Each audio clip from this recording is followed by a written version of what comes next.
Gracias, Señor, por este privilegio tan maravilloso de disfrutar a estas alturas de nuestra vida de este mover genuino de Dios.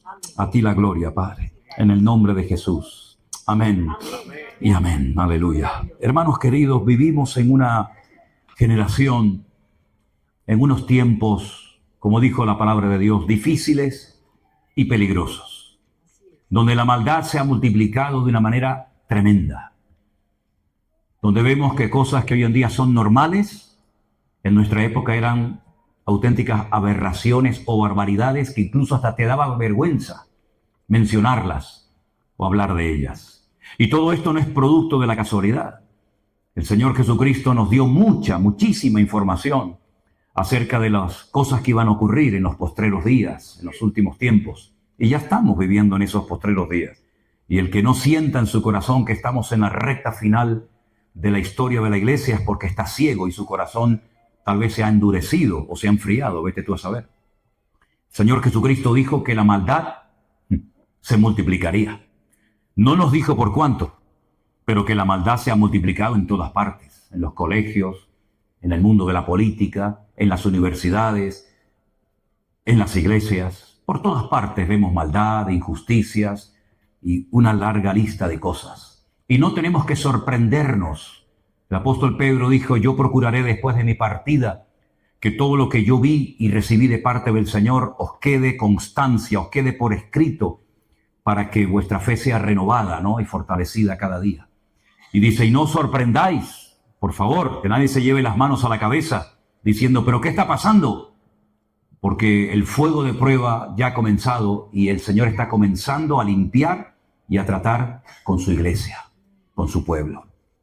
Y tenemos muchísima información a lo largo y ancho de la palabra de Dios para saber cómo tenemos que actuar y cómo tenemos que comportarnos. Y todo esto que ha sucedido, donde nosotros hemos utilizado las redes sociales, el poder de las redes sociales para llevar a la gente a un compromiso con el Señor, a ser autodidactas, a no depender de un pastor, de una iglesia, de un culto, de un retiro, sino preparados en casa para que en cualquier momento que nos vuelvan a encerrar o que nos cierren las iglesias o lo que suceda, con permiso de Dios, sepamos cómo tenemos que actuar.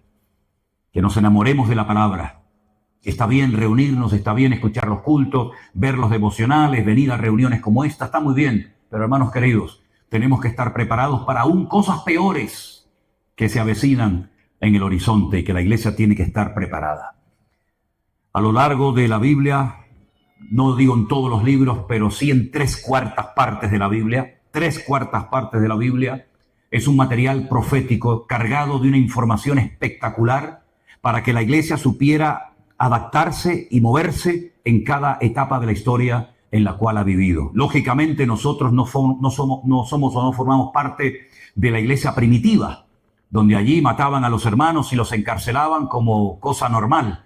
Nosotros estamos viviendo en otro tipo de persecución, tal vez más diplomática o más camuflada, pero no deja de haber persecución de alguna u otra manera.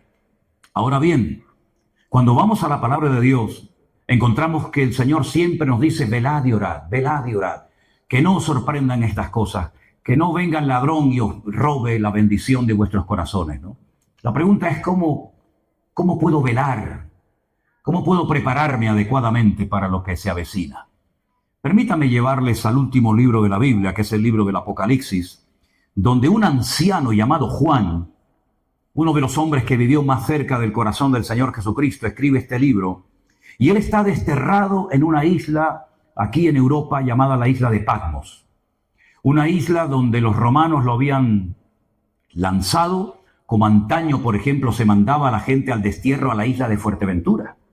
Quiero recordarles que el dramaturgo español Miguel de Unamuno fue desterrado a la isla de Fuerteventura, porque aquello es un páramo tremendo, no es la Fuerteventura turística de hoy en día, ¿no? Los romanos mandaban a la gente para que se murieran de hambre, de sed, de frío o de lo que fuera a la isla de Patmos, después de haber intentado en varias ocasiones acabar con la vida de Juan. No piensen que Juan no había pasado por luchas y por pruebas, pero él había recibido una promesa. Y las promesas de Dios se cumplen sí o sí en nuestras vidas. El Señor le dijo cuando estaba restaurando a Pedro junto al lago de Genesaret, Pedro, ¿tú me amas? Cuando Pedro le dice en varias ocasiones que ama al Señor, el Señor le dice, muy bien, te voy a dar otra oportunidad. Apacienta a mis corderos, atiende mi rebaño, atiende mi obra. Y después le profetiza la forma como él va a morir. Cuando Pedro escucha aquella palabra que va a morir crucificado, glorificando de esta manera al Señor, se queda mirando a Juan y le dice, Señor, ¿y a este qué le vas a decir? Y el Señor le dice, déjalo, porque yo quiero que él quede hasta que yo venga. Y dice que se corrió el rumor entre los discípulos de que Juan no iba a morir. Pero el mismo Juan en el Evangelio, en el último capítulo, dice, no me dijo el Señor que yo no iba a morir. Ustedes interpretaron mal la palabra. Lo que me dijo el Señor es que yo iba a quedar hasta que yo viera su venida. Evidentemente el Señor Jesucristo aún no ha venido. Bueno, vino la primera vez, evidentemente, ¿no? Pero no en su segunda venida.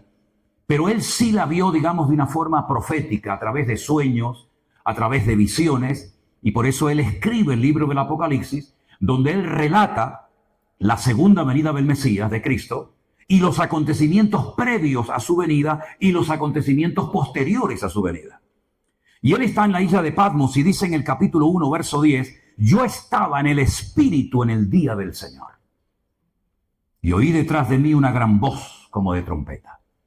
Yo estaba en el Espíritu en el día del Señor. Esto del día del Señor tiene una doble interpretación, pero voy a decir cuál es la correcta en este caso. El día del Señor muchas veces en el Antiguo Testamento hace referencia al Shabbat, al día de reposo, al séptimo día. Ese era el día que se apartaba para la familia, no necesariamente para el culto, sino era el día de reposo. Es el único día de la semana que tiene nombre. En hebreo los días de la semana no tienen nombre. Yom Rishon, Yom Sheni, Yom Shalishi, Yom Revi, Yom Hamishi. Es el día primero, día segundo, día tercero, día... No hay como nosotros lunes. Claro, el lunes el culto a la luna, el martes a Marte, el miércoles a Mercurio. No existe eso en hebreo, son números. Pero el último día, el primer día de la semana, se le llama Shabbat, que es el día de reposo, el día en el cual se reflexiona en torno a la palabra de Dios, el día en el que se reúne toda la familia, los padres bendicen a sus hijos con imposición de mano, etcétera, etcétera. A eso hace referencia muchas veces la expresión el día del Señor. Pero hay otra expresión, o mejor dicho, la misma expresión, que se aplica a la aparición del Señor. El día del Señor, del cual hablan muchos profetas en el Antiguo Testamento, habla acerca de su segunda venida. Y a esa es a la que se está refiriendo Juan en esta ocasión. En el día del Señor, yo estaba en el Espíritu. Ahora, si os dais cuenta, en nuestras Biblias, la palabra Espíritu está con mayúscula. ¿La veis ahí? Apocalipsis 1:10. En hebreo no existen palabras con mayúsculas y palabras con minúscula. Entonces, si tú ves la palabra espíritu con mayúscula, se está refiriendo al Espíritu Santo, ¿no? Pero si pone espíritu en minúscula, se está refiriendo al espíritu humano. Pero esa diferencia no existe en hebreo por la mayúscula o por la minúscula, sino que cada palabra, cada término tiene su palabra adecuada, por lo tanto, no hay lugar a confusión. Él estaba en el Espíritu de Dios, estaba conectado con el Señor, a pesar de que es un anciano con casi 100 años, a pesar de que ha sido desterrado a la isla de Patmos para morir, a pesar de las circunstancias, él ha mantenido su contacto con el Señor. Él no está destrozado, él no está hundido, él no se está quejando, él está en el Espíritu, conectado con el Señor a pesar de las circunstancias, a pesar de la soledad, a pesar del frío, a pesar del hambre, a pesar de la avanzada edad que tiene, él está en sintonía con el Señor. Y entonces cuando uno está bien conectado con el Señor, da igual si tienes comida o no. Da igual si vives en Colombia, Perú, México, Corea del Norte o la China. Cuando tú estás conectado con el Señor te habla, el Señor te ministra, el Señor te bendice. Porque has estado en un ambiente cargado y pesado, pero tu comunión, tu relación con el Señor está intacta. Y por eso dice que él oye la voz de Dios. Él oye la voz del Señor. Y el Señor le dice algo muy interesante y le dice, mira, yo soy... Claro, date cuenta que el Nuevo Testamento ha sido traducido del griego. Pero el Señor no le hablaba griego a Juan, le hablaba en hebreo. Aquí dice, yo soy el alfa y la omega. El alfa y la omega es la primera y la última letra del abecedario griego.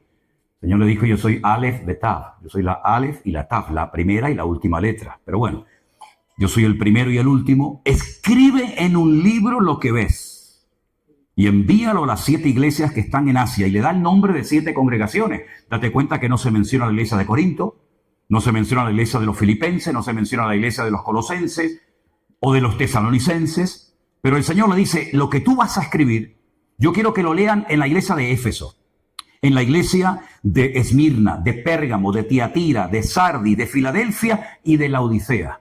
¿Es que no existían otras iglesias en aquella época? Claro que sí. Por supuesto que existían más iglesias. La famosa iglesia de Corinto, ¿no? La iglesia de, no sé, de Roma o la iglesia de Jerusalén. ¿Por qué el Señor escogió a estas y no a otras iglesias? Bueno, hay varias interpretaciones o varias aplicaciones. Algunos creen que evidentemente eran iglesias que existían en la realidad, pero pueden ser iglesias representativas de las 7 estratégicas del diablo para destruir al pueblo de Dios a lo largo de la historia.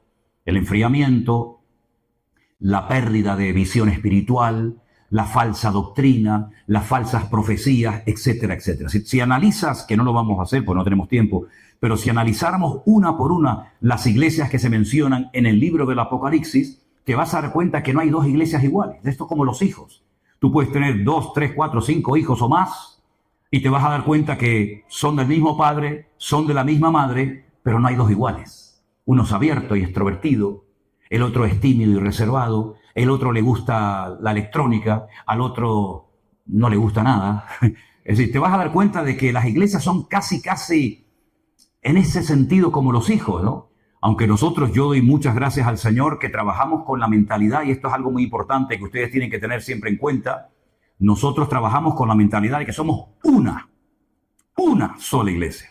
Nos reunimos en diferentes lugares por cuestiones geográficas, ¿verdad? Pero somos una sola iglesia. La iglesia, yo no vengo aquí de visita, esta es mi iglesia. Yo soy el pastor de esta iglesia. Y cuando voy a Bruselas, yo voy a mi iglesia. Y cuando voy a Colombia, yo voy a mi iglesia. Y todos los pastores trabajamos con esa mentalidad. No, mi iglesia, mi culto, y aquí estamos bien, pero si la otra le va mal, pues allá ellos. No. Aquí trabajamos como una piña, y por eso Alberto se va ahora aquí, y Iván se va a la otra, y Anderson viene por acá, y Marco se va. ¿Por qué? Porque trabajamos con la mentalidad de ser una sola congregación, a pesar de que, lógicamente, nos reunimos en diferentes lugares. Faltaría más, ¿no? Pero, sin embargo, estas 7 iglesias, en cierto sentido, no solamente, nos hablan acerca de cómo el diablo va adaptando la estrategia según los tiempos, sino también vemos cómo el Señor se presenta y obra y habla en cada iglesia de una forma tal vez diferente a la anterior. Porque la forma como Juan ve al Señor nunca lo había visto así, nunca lo había visto con los pies bruñidos como el bronce, nunca. Juan nunca vio al Señor por ejemplo, con los ojos como llama de fuego, o con una túnica blanca que le llegaba hasta los pies con un cinto de oro a la cintura. Nunca oyó su voz como estruendo de muchas aguas, ¿verdad? Nunca cayó muerto ante su presencia. Es más, fue el único hombre que fue capaz de tener la libertad y la confianza de recostarse sobre su pecho. Cosa que hace Julie cuando tiene sueño en el coche, se recuesta sobre el pecho de Miriam, ¿no? ¿Verdad? Sin embargo, ahora cuando lo ve, dice, caí al suelo como muerto. Algo ha pasado. Ya no es ese Cristo, sencillo y humilde que vino en su primera venida. Ahora es un Cristo, un Mesías glorificado, con todo su poder y con toda su gloria. Y Juan, cuando lo ve, dice, caí como muerto a sus pies, pero el Señor puso su diestra sobre mí y me dijo algo tan bonito, ¿no? Algo que tenemos que escuchar y repetir habitualmente en nuestras vidas. No temas. No tengas miedo, Juan. No pasa nada. Todo está bajo control. Cuando tú estés pasando un problema en tu matrimonio, el Señor te dice, no temas, tranquila. Cuando estés pasando un problema grave con tu hijo, con tu hija, no tengas miedo. Cuando estés enfermo y te digan, amigo, te ha tocado esto, no tengas miedo. Porque el miedo paraliza. El miedo no es fruto del Espíritu de Dios. El miedo fue lo que hizo que Adán se ocultara de Dios. Tremendo, ¿no? Antes hablaban, eran amigos, paseaban por el huerto del Edén, y ahora el Señor le habla, él oye la voz y le dice el Señor, Adán, Adán, ¿dónde estás? Le dice, Señor, es que oí tu voz, tuve miedo y me escondí. ¿Y por qué? Dice, porque estoy desnudo. Siempre has estado desnudo.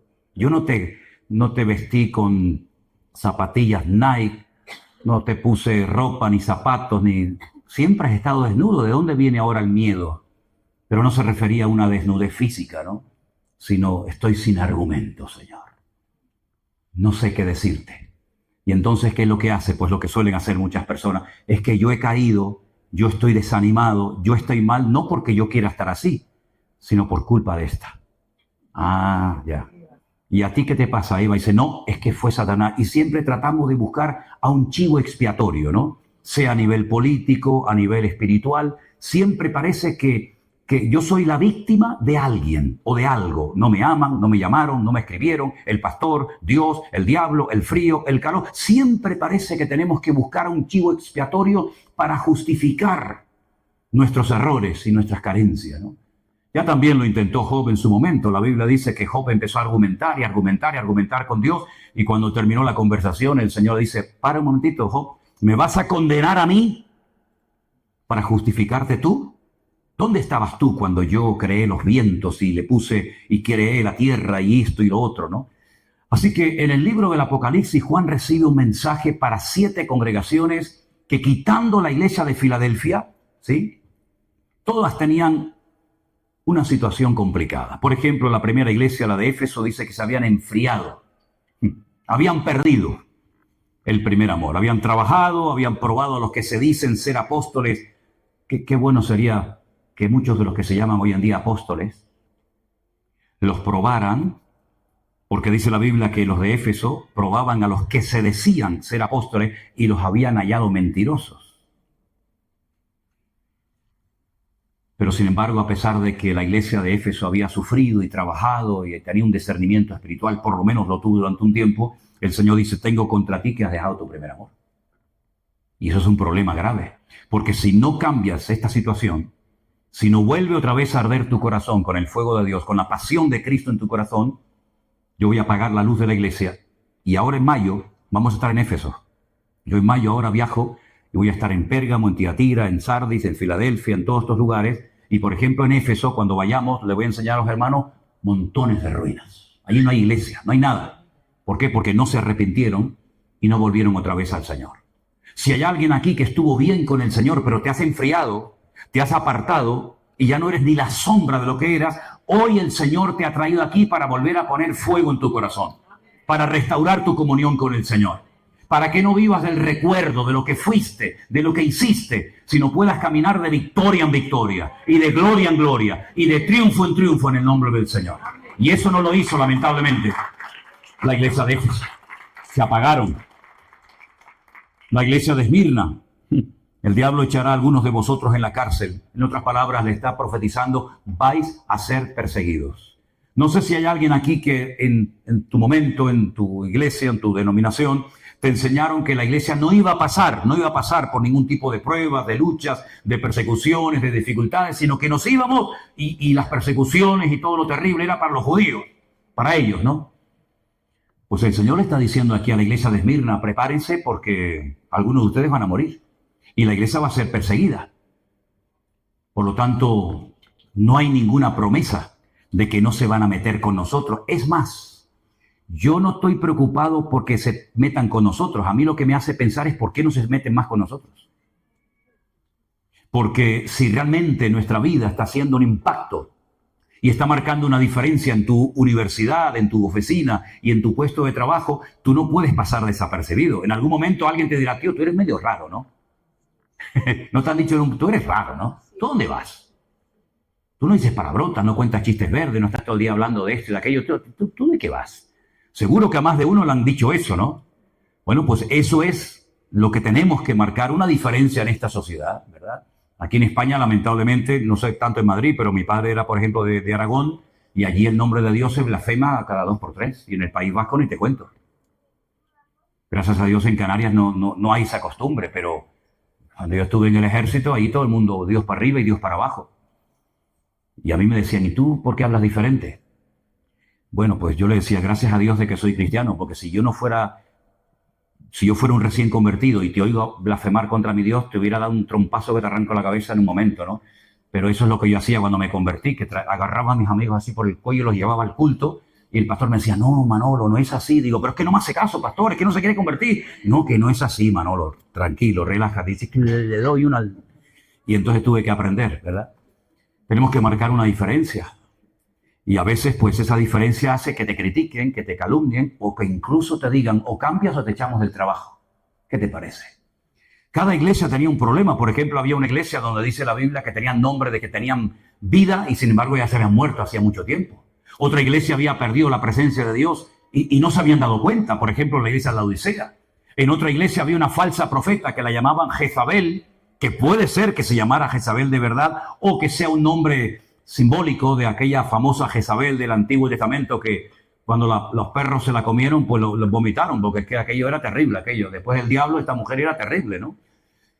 Y había otra iglesia, pues que había permitido que falsas profecías, es decir, una falsa expectativa, naciera dentro de la iglesia. Yo me preguntaba en estos días, y si el Señor nos escribiera una carta a nosotros, ¿qué nos diría? ¿Y sabes qué es lo que sentí en mi corazón? Que ya Dios nos escribió no una ni dos, muchas cartas. Nos escribió la carta a los romanos, la de Corintios, la de Éfeso, la de Esmirna, la de Pérgamo. Todos esos mensajes son para nosotros, para que no tengamos excusa y no podamos justificar nuestra falta de madurez, nuestra falta de obediencia, nuestra falta de santidad. Ya tenemos toda la palabra de Dios escrita en nuestras manos. Imagínense ustedes que fuéramos miembros de la iglesia de Corinto. Tendríamos dos cartas, primera y segunda de Corinto. Pero ¿y qué le dijo Pablo a los romanos? Yo no sé. ¿Y qué le dijo Pablo a los tesalonicenses? Pues no lo sé. Pero gracias al Señor que toda la información que necesitamos para poder vivir vidas cristianas victoriosas, ya la tenemos. Ya tenemos la información para ser cristianos santos, agradables a Dios, aprender a esperar, no huir del trato de Dios, dejar atrás el pecado, vivir en unidad, vivir en humildad. Ya lo tenemos todo en la palabra de Dios. No tenemos que inventarnos nada. Ya el Señor ha revelado su palabra y la tenemos por escrito en nuestro propio idioma para que no tengamos excusa y sepamos cómo tengo que tratar a mis hijos. Y cómo tengo que administrarme económicamente. Algunos que han sido unos botarates toda la vida, que todo lo que ganaban, vamos, a la media hora ya se lo habían fundido. Pues la Biblia te dice cómo tienes que llevar tu economía para que sea un hogar bendecido y no sea aquello una casa de locos. Y el Señor nos da sabiduría para saber cómo organizar y pastorear una iglesia, ¿verdad? Y, en otras palabras, la palabra de Dios es el manual perfecto que tenemos para vivir vidas cristianas poderosas y victoriosas. Y que nuestras iglesias sean puntos de luz. Y que la gente vea en nosotros algo diferente, una forma de comportarnos, una forma de vivir, una forma de reaccionar diferente. Que ya no le tenemos miedo a nada ni a nadie, no porque seamos, ¿verdad?, aquí una especie de Don Quijote, sino porque sabemos en quién hemos creído. Y cuando sabemos en quién hemos creído, hermanos, podemos avanzar contracorriente, porque mayor es el que está en nosotros que el que viene contra nosotros. Hemos cantado hoy, ustedes han hecho así, no estábamos espantando moscas. Por un camino vendrán y por 7 huirán, bendito sea Dios. Bueno, quiere decir que el Señor nos ha capacitado para ser eficaces en el reino de Dios. Y por eso este año, que ya comenzó con sangre y fuego, no sé si os habéis dado cuenta, pero nos levantamos una mañana los primeros días del mes de enero y había habido un incendio y un montón de chavales jóvenes que habían muerto en Suiza. Y yo dije, uy, cuidado, porque las circunstancias y lo natural nos hablan de un trasfondo espiritual. Ya sé que el hombre natural, como dice la palabra de Dios, 1 Corintios 1, no sabe discernir las cosas de Dios, para él son locura, no entiende lo que está pasando, pero dice la Biblia, pero el hombre espiritual, el hombre que ha nacido de nuevo, el hombre que tiene al Espíritu de Dios en su corazón, tiene una lectura diferente de las cosas.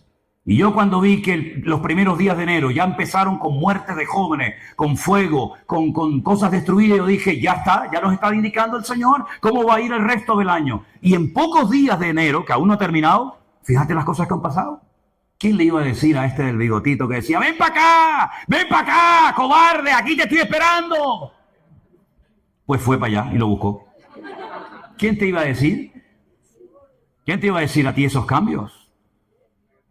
Y en unos días vamos a ver otra vez el lío con Irán y los israelíes y los hutíes y los de Gaza. Nosotros nos vamos ahora en febrero y yo le dije a Elena, digo, a ver qué nos encontramos allí. Porque cuando nos dice, ¿y cómo está aquello? Yo te digo, hoy, ahora mismo, tranquilo. Mañana, cójame el niño, por favor. Hoy está tranquilo, pero y mañana no sé qué decirte. Porque el mundo está tan cambiante. Anoche oí que los huevos han subido un 35%. Ya no se puede comer ni huevo frito, ni tortillas se pueden comer. Y esto no ha hecho más que empezar. Y vamos a ver cómo el mundo va a ir de mal en peor. Y si alguien piensa que todo se va a arreglar, olvídate. La España que ustedes conocen ahora, los que han venido de Perú, de México, de Honduras, de Guatemala o de donde sea, la España que ustedes conocen ahora no tiene nada que ver con la España que nos encontramos en 1971 cuando nosotros vinimos de Caracas, Venezuela. No tiene nada que ver. Absolutamente nada que ver. Cuando pasaba la policía por la calle, amigo, te entraba diarrea. Hoy en día hay una falta de respeto total y absoluta. Yo me crié aquí en España en los salesianos, en Venezuela en los maristas, y cuando los curas me zumbaban, iba a la casa y le decía a mi padre, papá, el cura me pegó y me decía, algo malo habrás hecho. Y encima cobraba también el viejo. Y entonces me daba un papel dentro de un sobre y decía, así literalmente, con este carta blanca. Y yo le daba al cura el papel de mi padre, con este, conmigo, carta blanca. Me dieron hasta en el carnet de identidad los curas. Por todos lados me dieron. Por arriba, por abajo, por la cabeza, por aquí, por allá, por todos los lados.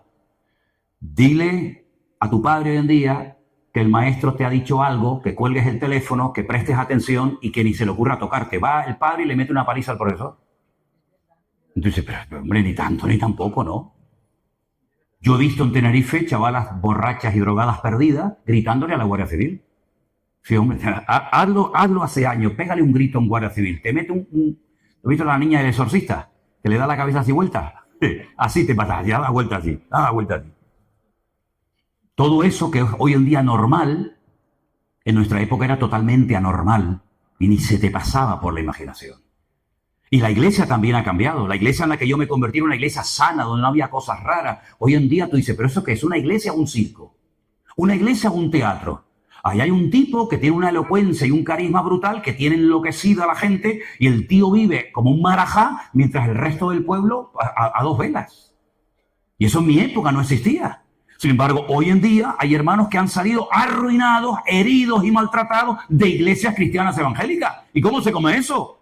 Nosotros tenemos en nuestro ministerio gente que llevaba 10, 15, 20 y hasta una hermana que llevaba 40 años sin congregarse en ninguna iglesia, de lo mal que la mujer lo había pasado.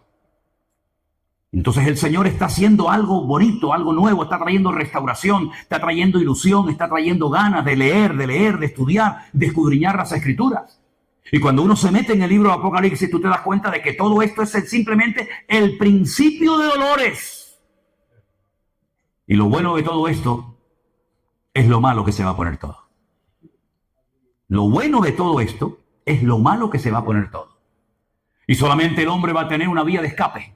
Como solamente tenía una ventana el arca de Noé. El arca de Noé no era como esos barcos de lujo que hoy en día tienen balcones. ¿Has visto esos cruceros? Allí en Canarias constantemente están llegando cruceros de lujo y ya no tienen el ojo de buey, la ventanita redonda. Ahora tienen un balcón para ellos solos. Es una pasada, unos barcos impresionantes, ¿no? Pero el arca de Noé no tenía tantas ventanas ni balcones, tenía una sola, arriba. Para que el hombre aprendiera a mirar solamente a Dios. Alzaré mis ojos a los montes. ¿De dónde vendrá mi socorro? Mi socorro viene del Señor, ¿verdad? Si habéis resucitado con Cristo, poner la mira en las cosas de arriba, no en las de la tierra. Y eso es lo que nos ha venido hablando y enseñando el Señor en estos últimos tiempos.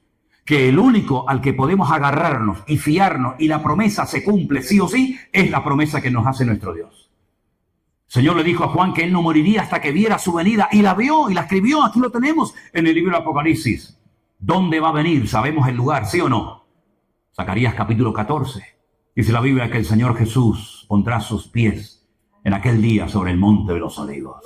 ¿Cuántas veces hemos estado en ese monte, Dios mío? Enseñándoles a los hermanos todo a Jerusalén, dónde se ahorcó Judas, dónde está el valle de los huesos secos, dónde entró Jesús triunfalmente en Jerusalén. Pues ese monte, dice la Biblia, que cuando Él venga con poder y gloria, y todo ojo le verá, y toda rodilla se doblará, se partirá por la mitad de ese monte, y se hará un valle gigantesco, y de su interior saldrán ríos de agua viva, que entrarán, ¿verdad? Unos en el mar Mediterráneo, y otros en el mar Muerto, y cobrarán una vida espectacular. El lugar lo sabemos. Lógicamente el día y la hora no lo sabemos, pero sí tenemos multitud de señales que nos están hablando de la proximidad del cumplimiento de la palabra de Dios. Mira, ahora dentro de poco, ustedes saben que Israel es un país muy chiquitín, mucho más pequeño que cualquier provincia de España. Pues Ese es el ojo del huracán. Es el epicentro, ¿no? Todo lo que ocurre allí de alguna u otra manera siempre repercute en muchas áreas de la vida. Ahora se van a celebrar elecciones en Israel y probablemente, esto se está grabando y ahí queda, ¿no? Probablemente gane un hombre, no recuerdo en este momento su nombre, pero el candidato que probablemente vuelva a ganar las próximas elecciones en Israel es un hombre que en su programa electoral ya lo ha dicho claramente, ¿eh? Ya ha ido al saco, al grano, para que no haya ningún tipo de duda. Si yo gano las elecciones, lo primero que voy a hacer es reconstruir el tercer templo en Jerusalén. Hala, tócate las narices. ¿Qué te parece, amigo? Así.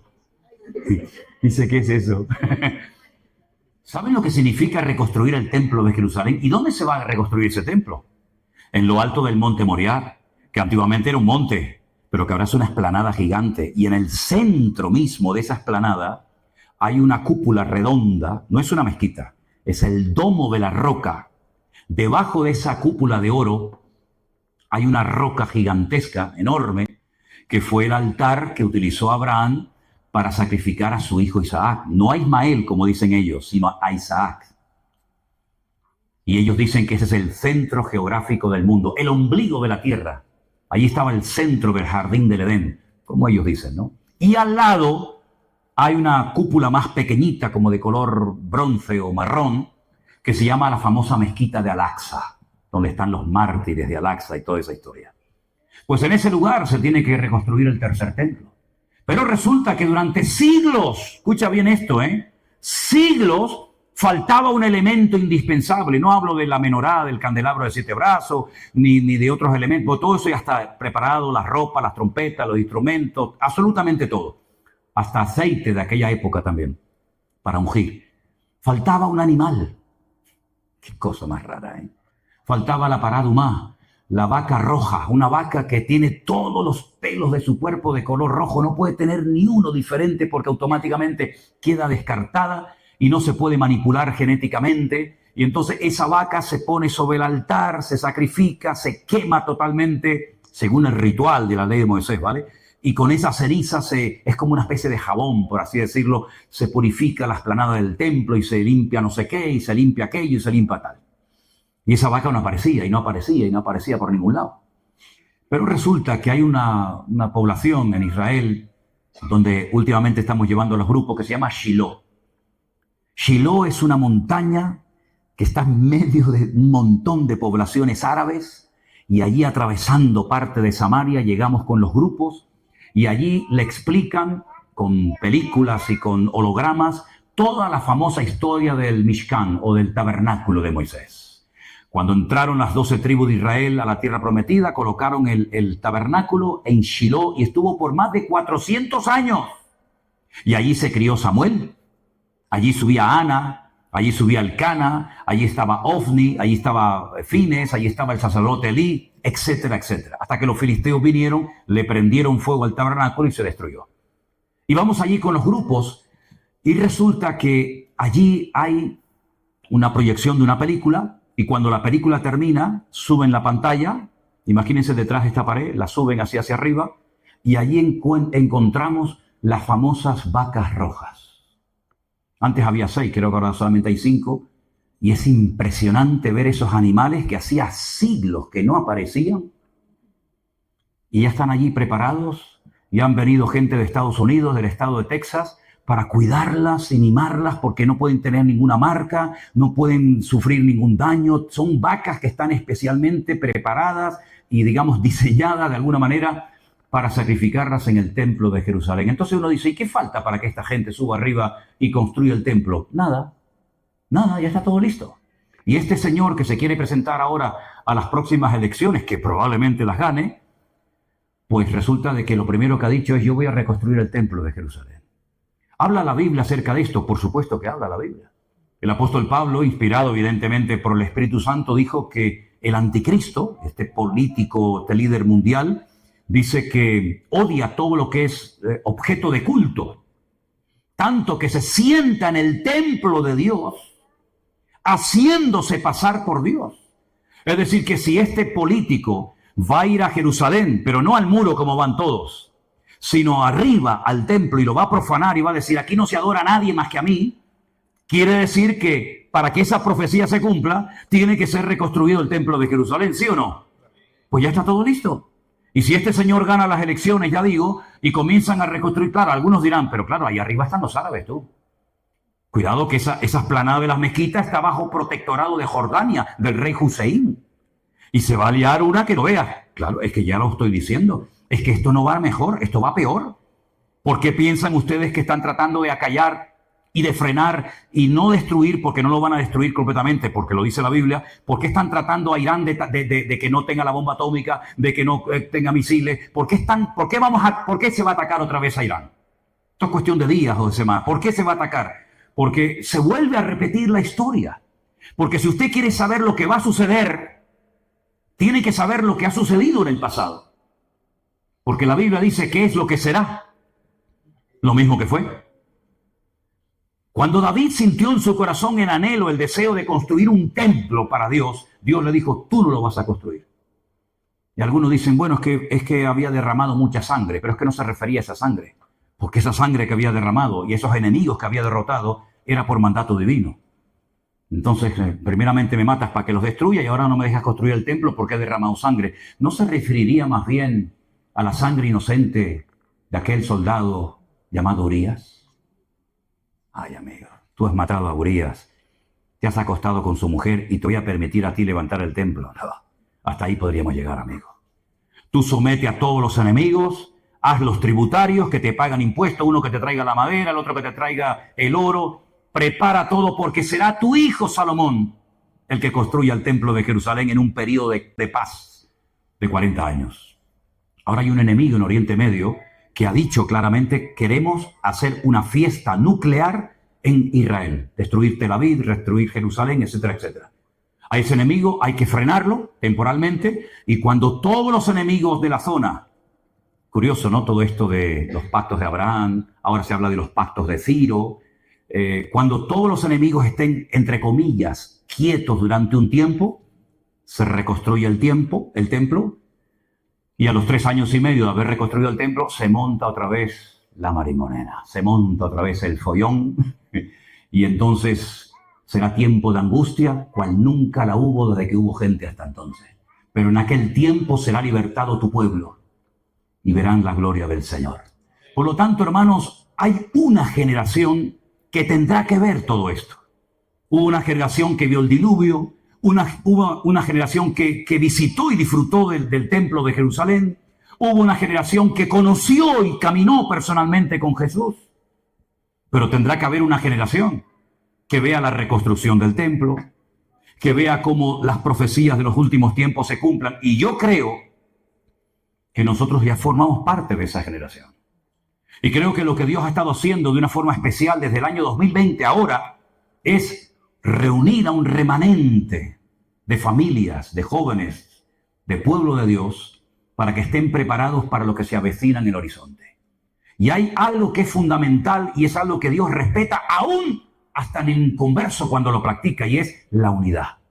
Hemos leído y hemos cantado y hemos predicado 1000 veces del famoso Salmo 133, que dice, mirad cuán bueno y cuán delicioso es habitar los hermanos juntos en armonía. En hebreo dice, Inema tou manaim shebedahim gam yahad, que sean uno. A pesar de que pueda haber diferentes opiniones, o uno. Y ahí es donde Dios va a enviar bendición y vida eterna.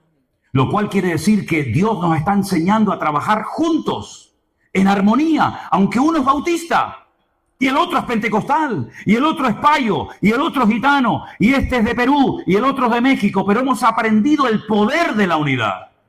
Fíjense qué poderoso es el principio de la unidad, que cuando Dios mandó el diluvio no había unidad. Cuando Dios decidió eliminar la humanidad por medio de las aguas del diluvio, todos se peleaban los unos contra los otros, había violencia, había agresividad, había abuso de poder. Al no haber unidad, Dios dijo, basta, hasta aquí hemos llegado. Amigo, pero cuando se juntan para construir la torre de Babel, dice que estaban unidos como una piña, eran uno. Todos hablaban lo mismo, y no solamente se refiere a que hablaban el mismo idioma, sino que estaban unidos en un mismo sentir, con un mismo proyecto, con un mismo plan. Y entonces Dios, respetando el principio de unidad, lo que hace es que los confunde, pero no los destruye.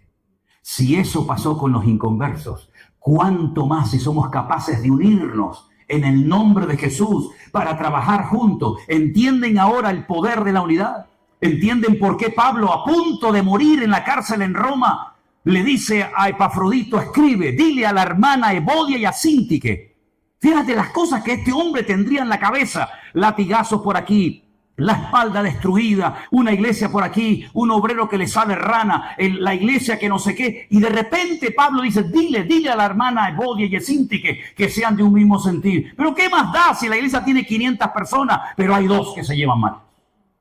Y por ahí se va la bendición. Date cuenta lo importante que tú eres para mantener la unidad de la iglesia, que tú puedes aportar bendición o puedes ser un desastre aquí adentro. Y yo voy a pelear con toda mi fuerza, con uñas y dientes, hasta que Dios me dé fuerza para tener a esta iglesia y este ministerio unido, y que nadie asome la cabeza, sino solamente el Rey de Reyes y el Señor de los Señores, porque Dios bendice la unidad del pueblo de Dios. ¿Cuántos dicen amén? Aleluya. Así que peleemos por la unidad. Dice la Biblia, en cuanto dependa de vosotros, y mucho depende de ti, en cuanto dependa de ti, mantener la unidad en el vínculo de la paz. Porque ¿sabes qué? El que atenta contra la unidad y la paz de la iglesia es un terrorista espiritual. Es una persona que viene a atentar contra el cuerpo de Cristo, y eso es algo tremendamente sagrado. Por eso la palabra del Señor nos enseña que la unidad que produce el Espíritu, no nosotros, la unidad la produce el Señor. Tú y yo, cada uno de ustedes, somos responsables de mantener esa unidad. Y a veces en el cuerpo hay que operar. A mí me han operado 5 veces, Yo he estado 5 veces encima de la mesa de un quirófano. Y a veces hay que estirpar. Y a veces hay que cortar. Y el Señor dijo, más vale entrar con un ojo al cielo que no entrar teniendo los 2. Y más vale entrar con una mano que teniendo las 2 y al final te vas al infierno. Entonces, a veces el Señor tiene que intervenir. Por eso, si me permiten, ustedes tienen tiempo, ¿no? ¿Sí? Yo pregunté a Miguel, ¿cuánto tiempo tenemos aquí? Me dijo, indefinido.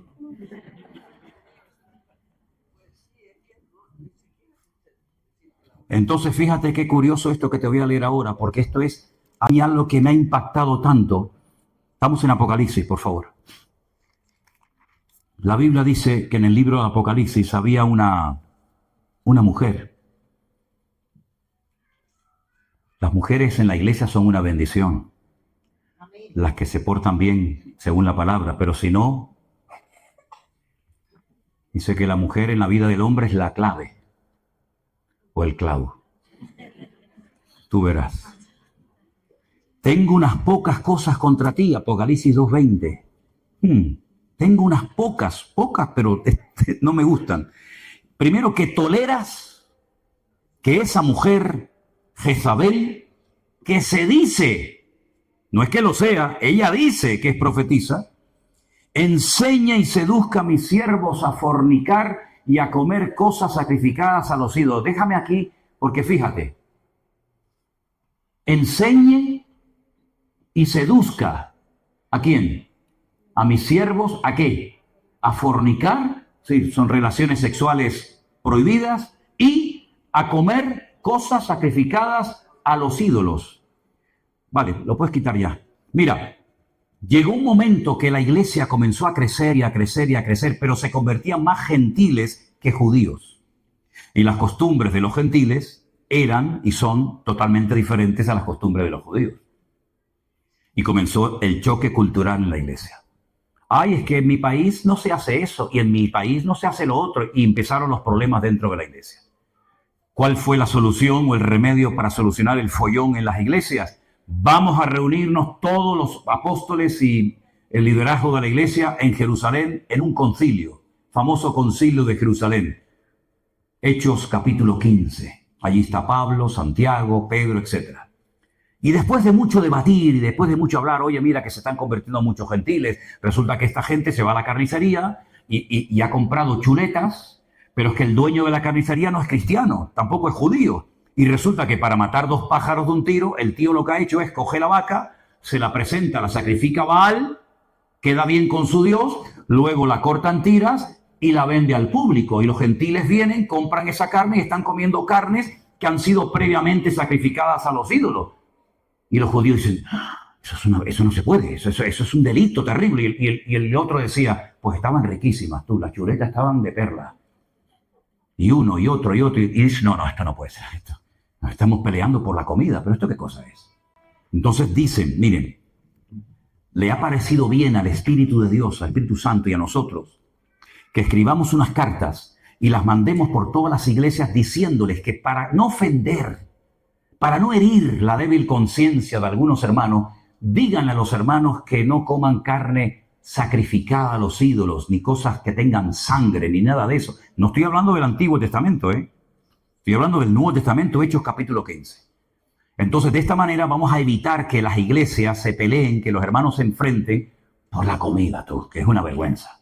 Entonces, las cartas se escribieron, llegaban a las iglesias, hermano, mira, a partir de hoy, las medidas de régimen interno de la obra son estas, y perfecto. Pero ahora llega esta señora, llega Jezabel en la iglesia de Tiatira y dice, no, de eso nada. Esto es lo que han decidido los pastores, los apóstoles en Jerusalén. Pero yo voy a enseñar que se puede fornicar, relaciones sexuales fuera del contexto que Dios ha establecido, y además vamos a comer todos carne sacrificada a los ídolos. Y el pastor de la iglesia se lo permitía. Es decir, que, si me permiten, el pastor de la iglesia era un pelele. Permitía y además que esta señora, ella decía que era profetisa. Miren, hermanos, yo no sé ustedes, pero cuánto daño han hecho los falsos profetas y las falsas profecías dentro del cuerpo de Cristo. No es que me dijo el hermano que lo vendiera todo y que me fuera a África de misionero. ¿Quién te lo dijo? No, un profeta que vino a mi iglesia. ¿Te lo dijo Dios? No, entonces no vendas nada ni te vayas a África. Vete a Móstoles a repartir folletos. ¿Cuánto daño han hecho las falsas profecías? Mire, a mí ya no, porque ya ni se me acercan, pero durante años me venían a dar profecías. La última que me quisieron dar en Estados Unidos. Yo tenía más hambre que el perro un hippie, hermano.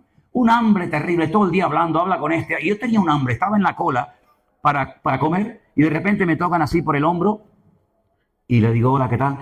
El Señor te dice, no, digo, mira, para un momento, hermana, para un momento. Mira, escúchame una cosa.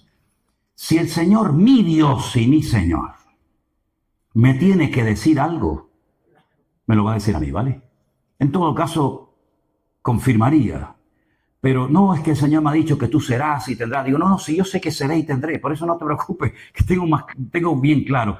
Pero ¿cuántas veces la gente, yo he ido a cultos donde termina el predicador, ni por ahí te pudras, ni gracias le dieron al hombre que predicó 2 horas. Pero luego llega el profeta y empieza, ven hermana, que te voy a dar una profecía. Como un amigo mío que yo tenía en la iglesia cuando yo era joven, no estaba casado ni nada, y estaba enamorado de una chavala de la iglesia. La chavala no le hacía ni caso, Y venga, y al final no se le ocurre otra cosa que llegar a la chica y le dice, hermana, el Señor me dice que te tienes que casar conmigo. Y la hermana dice, pues a mí el Señor no me ha dicho nada. A ti el Señor te habrá dicho misa, pero a mí no me ha dicho nada. Le dio una cachetada sin manos. Entonces la Biblia dice que hay que filtrar todo por la palabra de Dios. Ya no es el sentir, a mí me parece, yo creo. No, mire. Aquí tenemos la palabra de Dios por escrito. Y si alguien se atreve a decir o a compartir algo, lo tenemos que comparar con la palabra de Dios. Porque no es Dios el que se tiene que sujetar a ti. Eres tú el que te tienes que sujetar a la palabra del Señor. ¿Y cuántas veces por respeto, por ingenuidad, porque te da corte decir no? ¿Cuántas veces los hermanos se han hecho falsas expectativas? Porque alguien vino de no sé qué sitio y te dijo, como una vez vino un hermano a mi iglesia, hace años, no a esta sino a otras, y cogió una botella entera de aceite de oliva, una botella entera, y se la derramó por encima a un hombre delante de mí. Yo digo, madre mía, el aceite lo va a poner perdido. Le manchó todo, el traje, la corbata, el pantalón, y le dijo, tú vas a abrir 3 empresas. Ni abrió las 3 empresas, sino que las 2 las tenía, las fundió y se arruinó. Y encima perdimos una botella de aceite de oliva, que fue lo que más pena me dio. Entonces, hermanos queridos, hay que madurar, Vamos a dejar a un lado la ingenuidad. Es muy bonita la ingenuidad. Yo siempre he dicho que a mí los que más feliz me hacen de la vida y los que me hacen reír son los niños. Yo con los niños los paso pipa porque tienen una ingenuidad. Por ejemplo, cuando dije ahora, tócate las narices. Este chiquitín dice, mamá, ¿y eso qué es? Eso es una pasada escuchar a un chaval decir esas cositas, ¿no?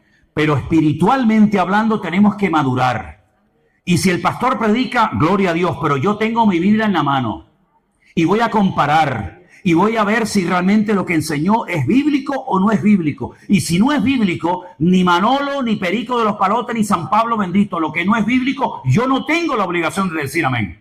Pero a lo que es de Dios, te guste o no, yo digo amén y me sujeto porque Dios me está hablando a través de la vida de esa persona. ¿Cuántos dicen amén? Y esto es lo que hemos querido, y gracias al Señor parece que lo estamos viendo, dentro del Ministerio Centro Evangélico Vida Nueva, queremos que la gente sea autodidacta, que lean la palabra, que la estudien, que analicen por sí mismos si la enseñanza que han recibido en otros lugares es realmente bíblica o no. Me pasó una vez en Milán, en Italia, predicando. Se me acercó una hermana y me dijo, hicimos un culto unido con varias iglesias, y se me acercó esta hermana de otra congregación y me dice, pastor, el domingo pasado en la iglesia mía pasó algo y yo no estoy de acuerdo con lo que... Y digo, a ver, y me dice, el pastor sintió en su corazón acostarse en la plataforma, acostarse. Y dijo, hermano, yo he sentido, claro, después empieza que si el versículo para arriba, tal, es la manipulación típica, ¿no? Yo he sentido que me tienen que tapar con billetes. Yo lo hubiera tapado, pero de piedras. A ver si me entienden. Pero digo, taparme con billetes. Y entonces dice que la gente pasaba y le pone, claro, el billetito para que no se caiga, tal.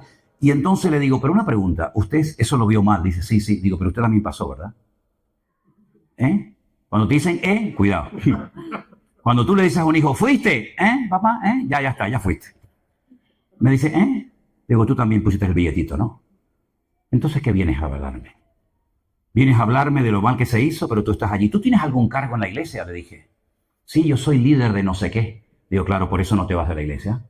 Porque te gusta la poltrona, como a don Peter, el que tenemos aquí en España, que no se va ni con agua caliente este tío. Te gusta a ti el rollo, Pero ahora vienes largando de que el pastor no sé qué, no sé cuánto. Sal corriendo inmediatamente de ese antro, porque tú eres copartícipe de esa barbaridad que allí se ha cometido. Y la mujer me hizo caso y salió, ¿sabes? Pero ¿cuántas veces vemos algo incorrecto y como que nos da reparo? ¿No? Si usted está viendo algo que no es bíblico, que no es correcto, se ha salido de la palabra, se ha salido del orden bíblico, se toleran como esta del libro de Apocalipsis, que predicaba cosas ridículas y encima las quería justificar diciendo que era una profeta. Si usted se queda, usted se hace copartícipe de esa barbaridad, de ese disparate que ahí se está enseñando. Y es tiempo de ponernos los pantalones largos, hermanos. Pablo dijo, cuando yo era niño, pues yo hablaba como un niño. Yo actuaba, pensaba y actuaba en la vida como un niño, mas cuando ya fui hombre, dejé lo que era de niño. Entonces nosotros decimos, hermano, ¿cuánto tiempo lleva usted en la iglesia? O en las iglesias, porque hay algunos que le van a faltar iglesia, porque han estado ya en todas. Ya es tiempo de madurar. Ya es tiempo de decir, esto no es bíblico. Esto no está por ninguna parte. Esto no tiene ni pies ni cabeza. No, es que lo enseñó el pastor, como si lo predica el Susun Corda. A mí me da igual. Esto no está en la palabra de Dios. Entonces, hermanos, nosotros queremos que la gente crezca, que la gente madure, y que la gente cuando abra la palabra de Dios, oren y le digan, Señor, ilumíname con tu palabra. Y si tiene alguna duda, pregunte. Pero por favor, si usted es miembro de alguna congregación, de algún ministerio, de alguna denominación, y usted ve que hace años que ya la palabra ni se toca, sino venga anécdotas, venga testimonios, venga chistes, venga esto y venga aquello, hermano, tiene que orar seriamente al Señor y preguntarse qué rayo está haciendo usted en un lugar donde Cristo no es el centro. Y permítame decirles, y termino, que hay una iglesia, no hablo del pueblo de Israel, donde Dios dice un día que le mostró a Ezequiel que quitaba su gloria del templo, ¿no? Sino hay una iglesia, que es la última, que le dice el Señor, yo conozco tus obras, Apocalipsis 3, verso 15, conozco tus obras, ya no eres ni frío ni caliente. Ojalá fuera frío o caliente, pero por cuanto eres tibio y no frío ni caliente, te vomitaré de mi boca. Nunca se había escuchado esa expresión en la Biblia, ¿no? Dios vomitando al tibio. Porque tú dices, yo soy rico. Mira lo que decía la iglesia, escucha esto. Yo soy rico, me he enriquecido, de ninguna cosa tengo necesidad y tú no sabes qué eres. Escucha, desventurado, miserable, pobre, ciego y desnudo. 5 cosas que le dice el Señor a la iglesia que seguramente le habrán chocado. Y dice, ¿cómo? Si somos ricos no nos hace falta de nada. Que no, miserables, pobres, ciegos, desnudos, desventurados. Por tanto, yo te aconsejo que de mí compres oro refinado en fuego, el tipo de la fe, vestiduras blancas, la justicia de Dios, la santidad, para que no se descubra la vergüenza de tu desnudez. Y ahora, más adelante, le dice algo impresionante. Yo reprendo, castigo a todos los que amo. Eso es bonito, ¿no? Que Dios nos reprenda, que Dios nos hable. Porque aquí yo estoy a la puerta. A la puerta, no había entrado, estaba a la puerta. Esto es metafóricamente, se sobreentiende, ¿vale? Yo estoy a la puerta y llamo. Si alguno oye mi voz y abre la puerta, entraré a él, cenaré con él y él conmigo. Amén. Ustedes imagínense que empezamos el culto de hoy, presentamos a los pastores nuevos, cantamos, dentro de un rato levantaremos seguramente una ofrenda, una predicación. Imagínense que el Señor no hubiera estado en este culto con nosotros en esta mañana. ¿A quién le cantamos entonces? ¿A quién? ¿A mí? Como hay una secta por ahí que le cantan al apóstol, le cantan al pastor. Fíjate tú. ¿Qué vamos a cantarle aquí? ¿A quién le vamos a cantar? Pues eso es lo que pasó en la iglesia de la Odisea. Aquí estoy a la puerta y estoy llamando. Es que no se enteran. ¿Qué estáis haciendo ahí adentro? ¿A quién estáis adorando? ¿A quién estáis cantando? Estoy a la puerta. Si alguno por ahí adentro todavía le queda un mínimo de sensibilidad, pues que abra la puerta y entraré. No dice a la iglesia, entraré a él, cenaré con él y él conmigo. ¿Cómo es posible que una iglesia entera, en peso, hayan perdido la presencia del Señor y ninguno se dio cuenta, ni siquiera el pastor? No sé a lo que estaban jugando, yo no sé a lo que estaban jugando allá adentro. Pero lo que está bien claro es que perdieron lo más importante que tiene una iglesia. Lo más importante no son los micrófonos, el teclado, el piano, la guitarra, no.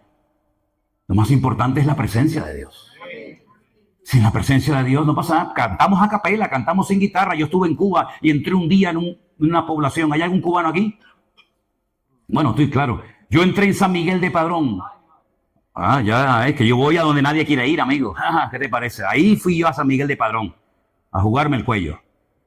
Allí estuve yo a las 6 de la tarde predicando la palabra y salí a las 8 de la mañana al día siguiente. ¿Qué te parece? La única vez que me ha pasado, ¿eh? Y ya el pastor dijo, vamos a dejarlo ya porque vamos a matar a este hombre, me dijo. Entré a las 6 de la tarde y seguí hablando y hablando y cantando y hablando y cantando y predicando. Y terminaba y la gente en los bancos decía, más. Una pasada. Aquello fue increíble lo que me pasó en aquella iglesia. ¿Y saben con qué tocaban? Claro, no era una batería de estas electrónicas. Con latas, hermanos, con latas y palos. Pero la gloria que había allá adentro, ya me hubiera gustado a mí esta mañana que hubiera esa gloria aquí en este culto. Con latas, con palos, sin micrófono, ahí a capela, venga, un calor que hacía allá adentro. Sudábamos y venga agua. Y me traían el guarapo ese de las cañas, y venga guarapo. Y yo decía, de un momento a otro me va a dar un coma aquí, de un momento a otro, ¿no? ¿Qué te parece, amigo? Podemos cantar a capela, sin micrófono, sin guitarra, sentados en el suelo, no pasa nada, pero sin la gloria de Dios no se puede vivir, mi querido hermano. Y esto fue lo que le pasó a la iglesia de la Odisea. Se fue el Señor de la iglesia, tal vez no le hacían caso.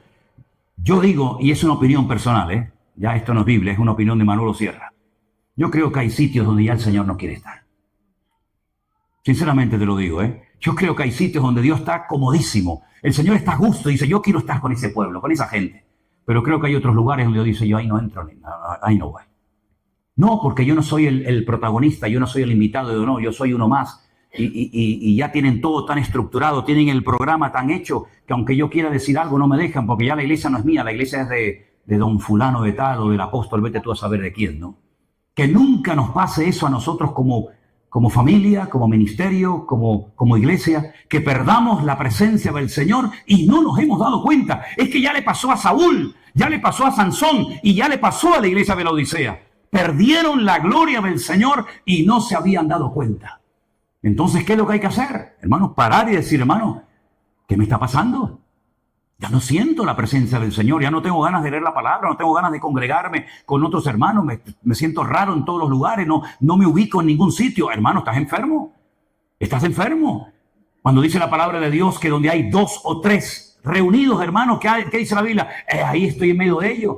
¿Y por qué dijo 2 o 3? Porque alguna explicación tiene que tener. O el Señor dijo 2 o 3 porque no se le ocurrió otro número. No, un momento. Es que hasta el día de hoy, tú vas a Israel Y no se puede hacer una reunión de oración, ni se puede abrir una sinagoga, ni hacer una reunión pública si no hay lo que llaman un minyan. Y un minyan es un número de 10 varones. Puede haber 1000 mujeres, pero no hay minyan. El minyan son 10 varones. Y cuando hay 10 varones se puede abrir una sinagoga, se pueden hacer ceremonias, etcétera, etcétera. No hay minyan, no hay nada. Por eso Pablo se fue al río a la oración con Lidia y con todas aquellas mujeres, porque no había sinagoga donde él fue, porque no había 10 varones. Y ahora Jesús, que es judío, que sabe ese rollo que se han inventado los rabinos, les dice 10. Con que haya 2, yo estoy allí. Y tú puedes decir, sí, pero ¿estoy yo solo? No, porque yo estaré contigo todos los días hasta el fin del mundo. Así que donde tú estás, yo estoy. Así que ya somos 2, ahí está mi presencia. ¿Te das cuenta? Entonces vamos a cerrar nuestros ojos en esta mañana y decirle al Señor, Señor, sigue obrando en mi vida. Aleluya. Sigue tocando mi corazón.